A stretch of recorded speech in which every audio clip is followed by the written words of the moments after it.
Hello, everyone, and welcome again to another Teacher Joseph podcast. Today's phrase is to be crowned. To be crowned.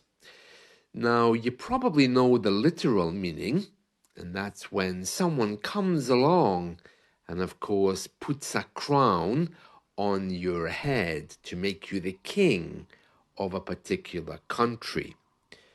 But we also use this as a synonym for informal recognition of a good thing or a bad thing. Let me give you some examples. After his impressive performance at the bar, his workmates referred to him as King of Karaoke. He was crowned the King of Karaoke. In the office, John was affectionately crowned the tech guru. In their circle of friends, she was crowned as the bookworm for her voracious appetite for reading. After her viral dance video, she was quickly crowned the dancing queen by social media fans. Among his colleagues, he was crowned the office's most popular person because of his consistent performance in helping people. Among her peers, she was crowned the fashionista for her sense of style and trend-setting outfits. So she was named, she was crowned, is the same thing. But we're talking here about reputation, not about formal recognition. No one's coming with a crown or a certificate, although maybe if you had a competition, a formal competition, that could happen. But it's just a way of how we refer to other people. Now, there's a news story in our media today which says London has been crowned the UK's worst party town. London has been crowned the UK's worst party town. Now, it doesn't mean that anyone's coming with a bouquet of flowers or crown to give to the London government. In fact, this isn't a compliment, this is quite an insult. So it's just a way of talking about the results of a survey or what people are saying. Yesterday, I was explaining about Gatwick Airport now being awarded in a metaphorical sense the title of the most delayed airports. So we could say Gatwick Airport has been crowned the airport with the most delays. But there's no award given, unless, of course, it was a formal competition. It's just a way of speaking. So imagine the funniest man in the office. Maybe you know him as the office joker. Perhaps he's been named as the office joker by you and your colleagues. Maybe that's the way you recognize him. So when a new colleague comes in, you can say, oh, there's John. Yeah, he's been crowned as the office joker. It just means he's been named. That's all. Okay, let's go through this news story about London. I'm just going to read it for you. It says, London has been crowned the UK's worst party town thanks to high prices and a lack of venues. But Brighton, with 19.3 pubs, bars and clubs for every 10,000 people, has been crowned the UK's best party town. The seaside town has almost double London's 11 venues for every 10,000 people. So London has 11 venues per 10,000 people. Brighton has just over 19 for every 10,000 people. That seems very surprising, to be honest. Then it says Newcastle has been crowned the third best place for party animals. That's how we refer to people who like parties, followed by Doncaster, Chester, and Aberdeen. Bonus Finder, who did the research, said London, Bristol, and Belfast all come at the bottom. Oh dear, that's not very good, is it?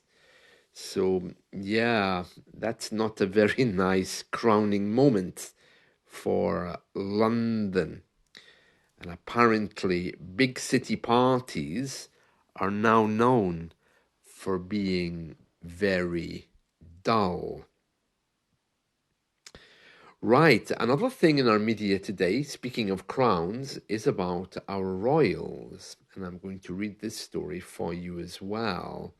It says, pieces of 3 royal wedding cakes are going to be auctioned, going under the hammer. You'll remember that phrase from a few months ago. It simply means to be auctioned under the hammer. These 3 royal wedding cakes, they come from the big wedding days of Prince Charles and Diana in 1981, Prince Andrew and Sarah Ferguson in 1986, and Princess Anne and Captain Mark Phillips in 1973.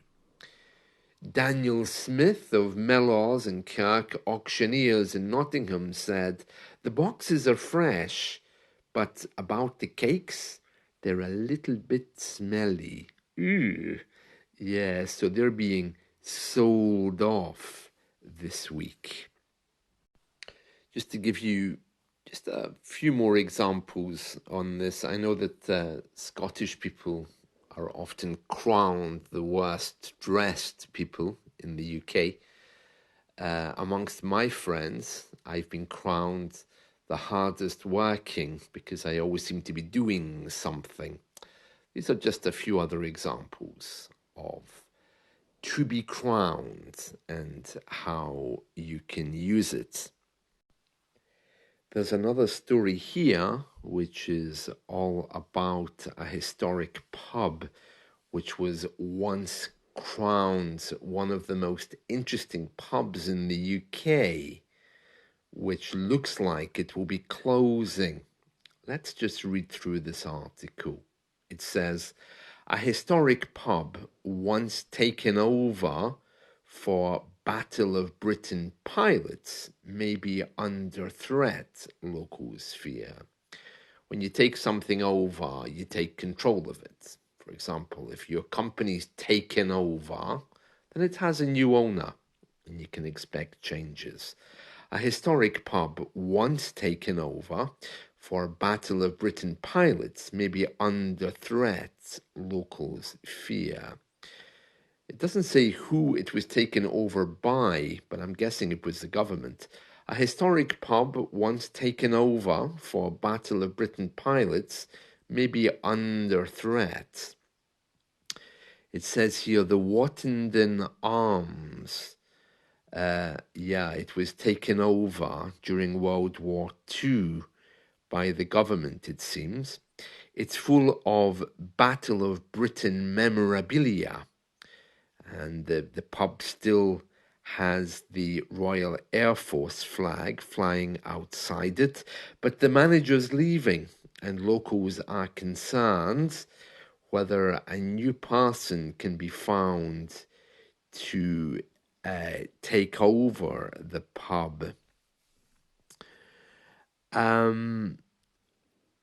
There's a magazine called The Good Pub Guide, and it's saying the situation is rather alarming.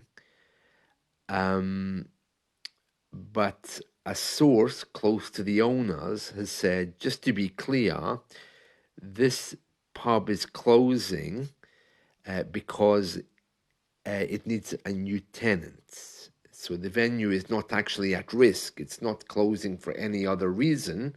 It just needs a new landlord to take it over.